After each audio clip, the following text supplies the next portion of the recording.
Imagine you break into someone's house, not to steal anything valuable, not jewellery, not cash, not electronics.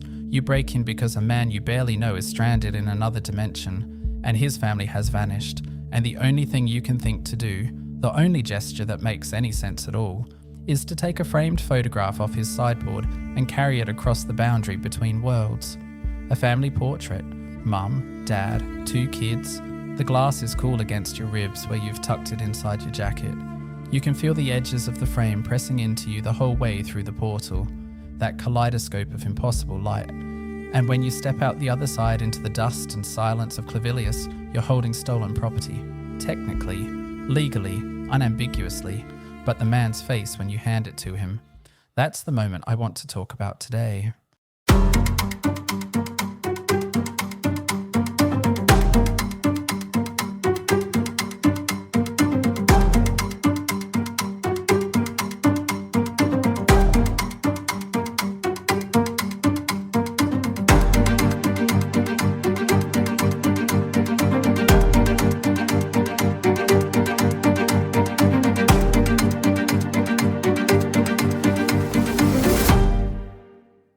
Welcome to the Clivilius Storiverse podcast. I'm Nathan, and this is where I pull back the curtain on individual moments within Clivilius, the people, the decisions, the collisions between ordinary lives and extraordinary circumstances.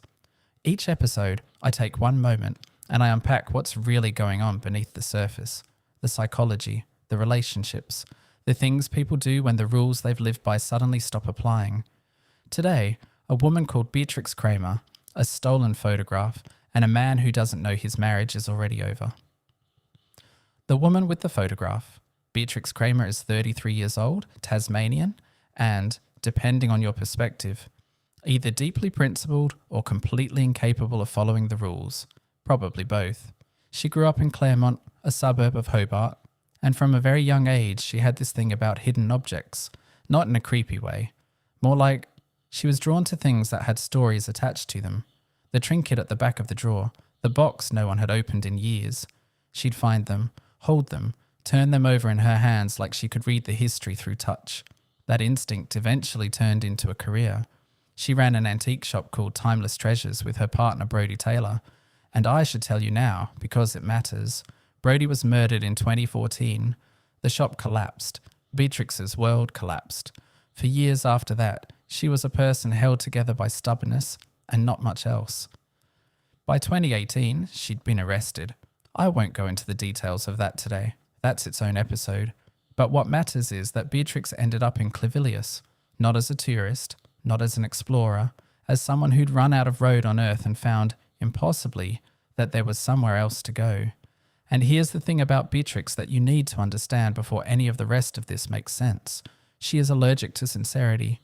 Not because she doesn't feel things, she feels things enormously, but because she's built an entire personality around deflecting genuine emotion with dry humour and sharp edges. The more something matters to her, the more likely she is to make a joke about it. It's armour, very effective armour, and it's the lens through which this entire moment plays out. The man on the other side, Paul Smith, is the other half of this equation.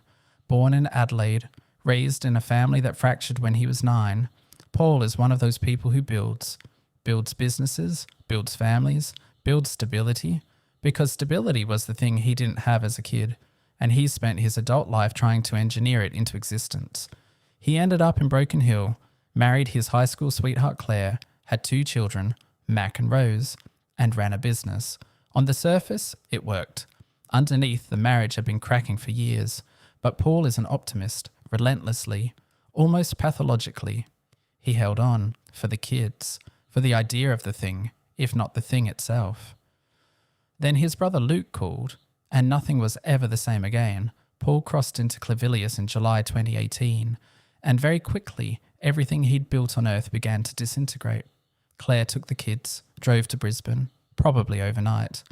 The house in Broken Hill sat empty, curtains drawn, beds unmade, wardrobes half-stripped. The kind of emptiness that doesn't just mean someone left. It means someone left in a way that wasn't coming back. And then the police took Charlie, the family dog. So here's Paul, stranded in a desert dimension, separated from his children, watching his marriage evaporate from a distance he can't close, and along comes Beatrix carrying a photograph. The moment. Beatrix has just stepped back through the portal. She's been to Paul's house. She's walked through the rooms, seen the evidence of sudden departure, the scattered shoes, the half-finished drawings, the silence that feels almost hostile. And she's taken one thing, a framed family photograph from the sideboard. Mum, Dad, 2 kids, smiling. The kind of photo every family has. The kind nobody thinks about until it's the only thing left. She steps through into Clivilius and she just stands there, boots in the grit, frame against her ribs, caught between 2 impulses, the urge to go back and put it where it belongs, and the knowledge that it's already too late.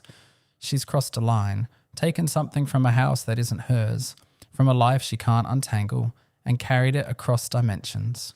And then Paul appears, striding towards her, his face cracked open with relief. Not about the photo, because he doesn't know about it yet, just relief that she's back, that she's real, that someone came back. She tells him what she found, the empty house, Claire and the kids gone. The neighbour reckons the police took Charlie. Paul absorbs each piece like a body blow, flinching, steadying, flinching again. But his eyes never leave hers, searching, relentless, as though she might still be holding something back.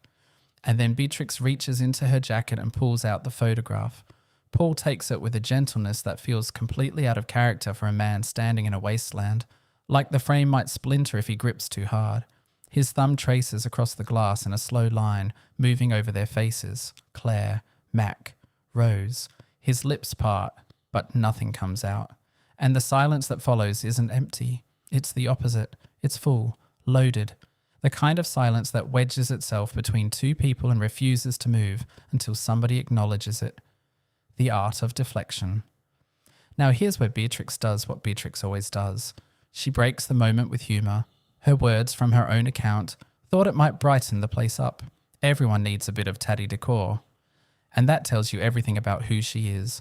She's just performed an act of genuine compassion, broken into a house, stolen a family portrait, carried it between dimensions, and the moment it lands, the moment it actually means something to another human being, she retreats behind sarcasm.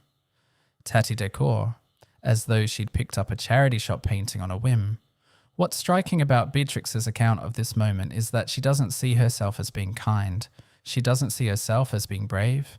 In her telling, she's being practical, impulsive, couldn't leave it behind, that's all. Don't read too much into it, but from Paul's perspective, from the outside, what she's done is extraordinary. She's risked something real to bring him a piece of his family. And the gap between how she sees it and how he sees it, that's where the entire emotional charge of this moment lives. She's standing in the blast radius of her own kindness, trying desperately to pretend the explosion didn't happen. What Paul admits. There's another layer to this that's worth unpacking, and it's Paul's quiet confession about his marriage. He tells Beatrix, standing there in the dust, clutching this photograph, that he doubts Claire is coming back, that the marriage had been cracking for years, that they held on for the kids, the way people always say they do, but cracks don't close, they spread. And he says something that I think is quietly devastating. Claire never needed space. She needed stability, and I couldn't give her that.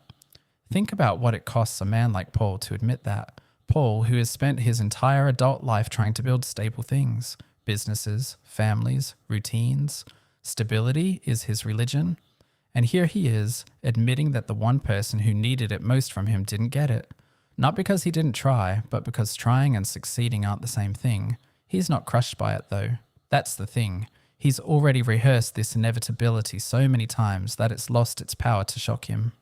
The grief isn't fresh. It's archaeological. It's been there for years, compacting under layers of optimism and determination. And now that the surface has cracked open, what's underneath is exhaustion more than anything. The tiredness of a man who knew and chose not to know. And Beatrix just lets it breathe. She doesn't comfort him. She doesn't fix it. She just stands there and lets the truth sit in the air between them, which is, for Beatrix, about the most generous thing she's capable of. And then there's the dog. So by the end of this conversation, Beatrix has committed to going back. Multiple times. She'll raid the house, bring clothes, books, the kids' things, Ordinary objects transformed into lifelines by the sheer absurdity of the situation. But there's one absence that sits heavier than all the rest: Charlie, the family dog. According to the neighbour, a woman named Gertrude, who is a piece of work in her own right, the police took her. Now, smuggling jumpers across dimensions is one thing. Breaking a dog out of police custody is something else entirely. And yet the thought doesn't fill Beatrix with dread. It fills her with purpose, because Beatrix Kramer has always functioned best when she has a task, a direction, something concrete to grip while the rest of the world tilts sideways. She doesn't know yet how she's going to do it. She doesn't even know where Charlie is being held. But by the end of this moment, the mission has crystallized. Not the jumpers, not the books, not the chipped mugs. Charlie. Charlie is what matters. Charlie is the retrieval that will mean something.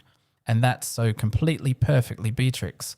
Ask her to sit with an emotional truth and she'll crack a joke. Ask her to break a dog out of a police station across dimensional lines and she'll start planning immediately. What this tells us. What gets me about this moment is how small it is.